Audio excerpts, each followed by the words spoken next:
Bassem, thank you very much for making it for the studio, and tell me, how are you? I'm great. Are you all set, ready to go for your panel? I guess so, yes. What are you moderating? So what is it? Are you moderating or is it a keynote? Yeah, today I'm speaking and tomorrow I'm moderating. So what are the topics? So basically about media, how do we spend media, how to allocate media, how is media allocation transforming for retail brands from online to offline to influencer marketing and so forth. So mainly that. Great. Are you? So what's a big thing? What is the new big thing? Let's say about the influencer marketing, about B2B marketing. Let's say about the integration of the media. Just one or two things that just pops into your mind straight away. About B2B or about influencer marketing? Well, we can say influencer for B2B. Let's focus on the B2B. Okay. In the B2B space, what's on people's mind nowadays? So if we say B2B marketing, I would split it into two main things, or two main channels. One of them is the inbound marketing, and one of them is the outbound prospecting. And the last bit is the referrals, word of mouth. So under the inbound, I would include as well ads and media. But inbound is basically putting out content and people are coming to you, and that includes ads. So for B2B, let's say I'm a B2B business, I'm a marketing agency, and I'm a B2B, I work with businesses as well. And I could promote my business through podcasts, which I'm doing, writing blogs and pushing them, creating social media content, running ads and so forth, right? Or I could do the outbound. So I hire a team of salespeople, or so cold calling, DMs on Instagram or LinkedIn, and let's say you buy email databases and so forth, right? And there's the last point, the word of mouth and partnerships, right? So you either partner, let's say, with another PR agency or with another type of business that serves my clients. So yeah, and I think it really depends on your strategy because all of them work. So I know a lot of agency owners that do only prospecting. So they go out and network and build relationships and do LinkedIn automation and so forth. And there's us. We do the inbound mainly. We don't do a lot of the outbound stuff. We do a little bit, but we mainly focus on the inbound. So we create a lot of content, we add value, so we look like the experts, and that brings us leads and new clients, right? And the podcast that you're creating, is this your sort of main strategy to attract the right clients to your business? Yeah, one of the strategies. So within the podcast, there is obviously a few benefits. So there's me, so I create my own content as well, and I interview people on the podcast. So on my Instagram page, for example, there's me saying stuff, telling people how to do marketing, for example, and I have as well posts of the people that I interview. So first of all, on my Instagram, it looks like, hey, not only Bassem is telling us what to do and only one perspective, but Bassem is actually interviewing other marketeers and other business owners that have their own perspective as well. So I add value as well to the viewers, one. Second, I could be building relationships with the people that I interview, which potentially can become clients, or they can refer me to other clients, friends of theirs, etc. And has it been really efficient so far? Yeah, for sure. So you started your podcast a year ago, right? And what is the angle of the conversations that you're usually holding? Is there any specific concept that you're applying? Is it very strategic that the questions you're asking, or is it based on the curiosity mainly? So yes, definitely based on the profile of the person. And the podcast is about marketing. It's called Masters of Marketing. So I interview masters of marketing. And these could be either marketing experts, comms experts, PR experts, etc. Or they could be business owners and they have a story. Let's say how they started promoting the business and how they do today. So yeah, usually it depends on the profile of the person. But typically, yeah, actually it depends on the profile of the person. So I interviewed, for example, a known person here, and that's completely different story than interviewing, let's say, the head of marketing of AXA Insurance, or GIG now, right? And completely different than interviewing a lawyer that started a law firm and now he grew it to 150 lawyers, right? Yeah. So what is so far the biggest insights from the Masters Marketing podcast, let's say, when you are talking to marketeers, to your colleagues, to people from the industry, what are the latest and the biggest insights that you captured within, let's say, the last episodes that come into your mind?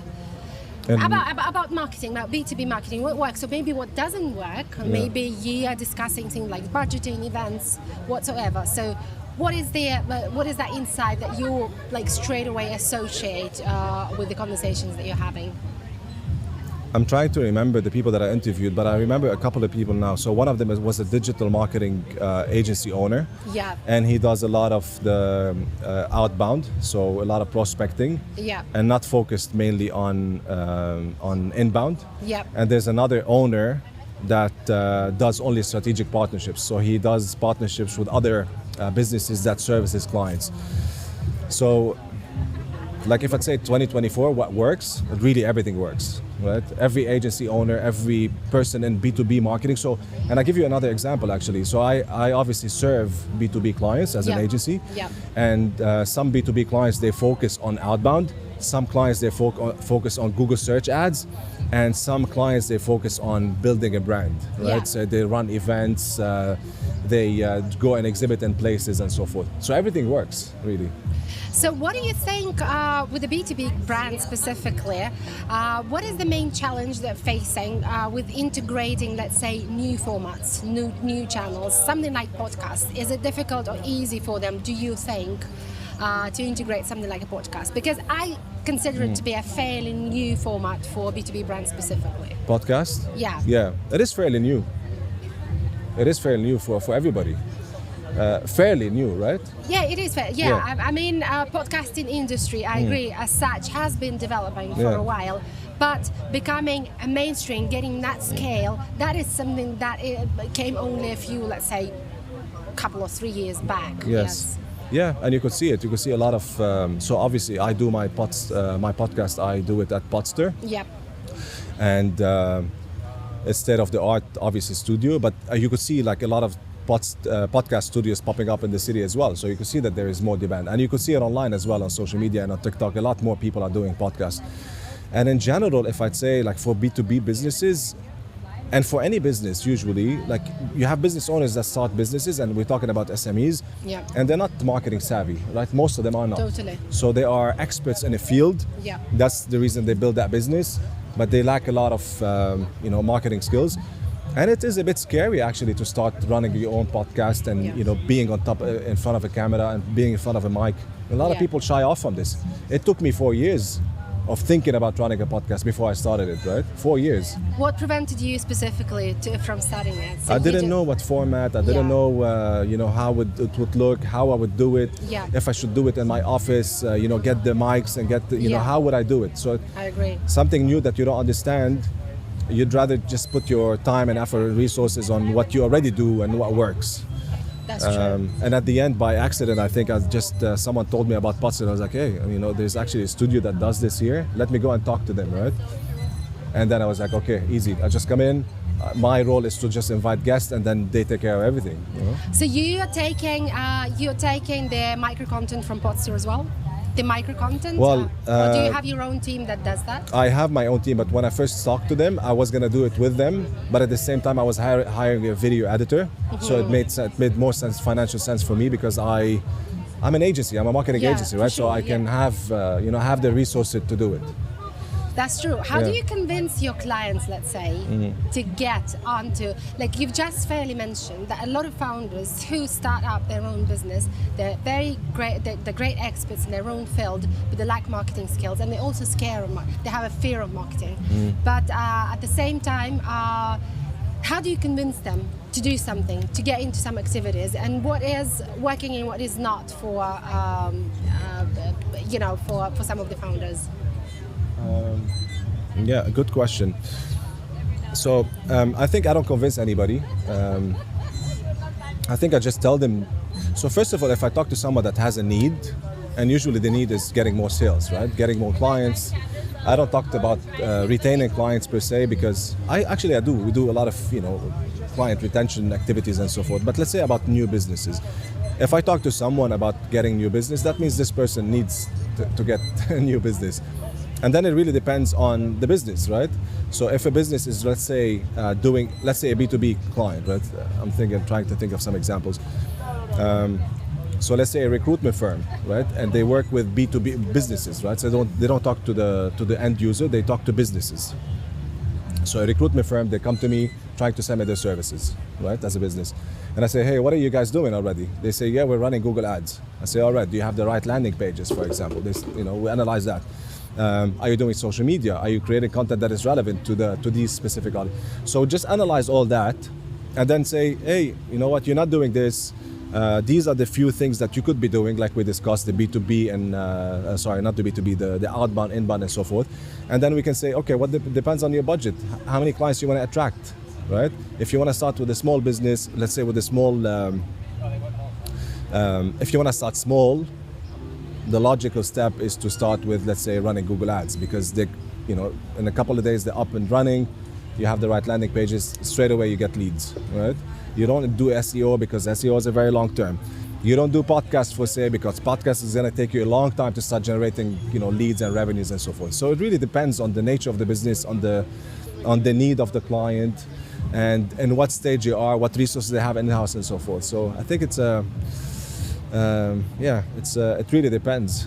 No, I agree with you. So do you have in mind what is the average cost per new client if you take, let's say, a small tech business, a small startup, a tech business? What is the cost per new client? What do you think? But what, let's name an example. Average. What's an example of what a business? Like, for example, we have, let's say, a SaaS platform or something like a product that can be purchased through an online platform. And it's either a subscription, let's say, or let's say something that can be purchased from an online platform, but it has got a physical service or whatsoever. So what is the average cost per client, if you have that in mind? No, be it a Google ad combined with some pieces of content, be it let's say social media, be it a landing page. What do you think? It really depends on first of all, is it a brand? Is it known? Is it not? Let's say, take an example. Let's say HubSpot. Yep.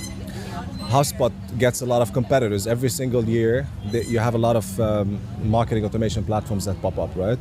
So HubSpot conversion rate will be a lot higher than a new platform that starts a new business in a new market, right?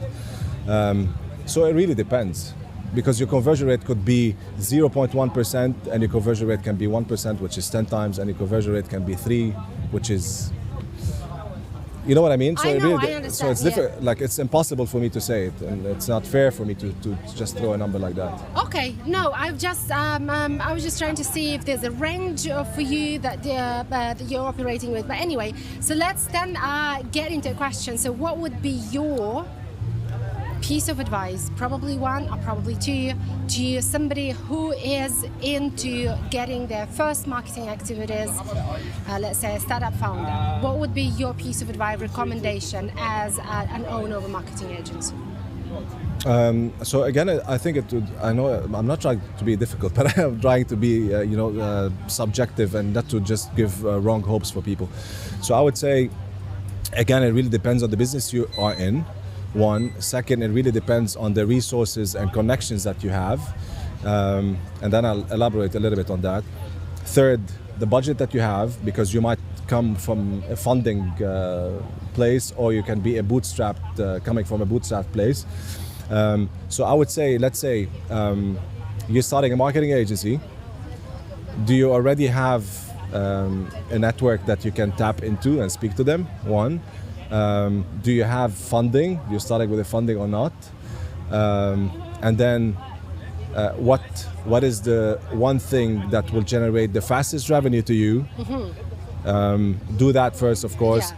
Make money and start growing. And of course, the one that brings you the fastest number of users is ads, right? So bought traffic, whether it is Google ads, whether it is social media ads. I run a lot of ads, let's say, for clinics. Yeah. And social media ads, so Instagram ads and Facebook ads, they work very, very well. Very well. When there is the right offer, right? And I work with B2B businesses where Google ads, for example, brings in amazing clients and great return on investment when the landing pages are built the right way, right? Absolutely. So that's overall. Now, what I know from personal experience, content creation. So me, for example, what I do, I create content. I post every day, 5 days a week. Yeah. And I'm basically showing people that I know what I'm talking about. At least the people that know about marketing, they land on my social profile and they be like, okay, this guy knows about marketing. Yeah. You know, and they consume, let's say, a few videos and be like, okay, either we like this guy or we don't like this guy, right?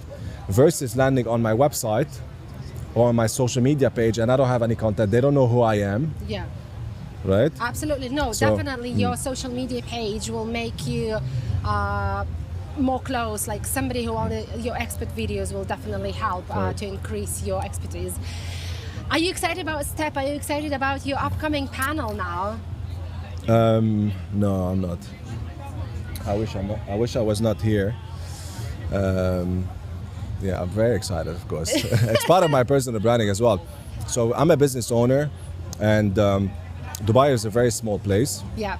So it's important to be in such conferences just to show your face, to bump into people. I've been here for 20 years, so to bump into people that you already know and to build relationships with new ones. So it's very important for business development and PR. And I'm speaking today and tomorrow. So it's a great exposure for me and for my business as well. So I'm super excited about it. Well done. Yes, and thank you. I wish you all the best of Thank luck. you. I am sure it's going to be a great panel. I wish I could join and look at it from the audience, but we've got some interview upcoming. But I'm definitely going to refer to probably tomorrow or whatever. Sounds good. Thank you very much for Thank you. passing by. I enjoyed the conversation. Me too. I think we're going to cross in Poster Studio for our meetups. Yes. And good luck with your podcast. Thank as you. well. Thanks for the yeah, invitation. Great, great Awesome. having you.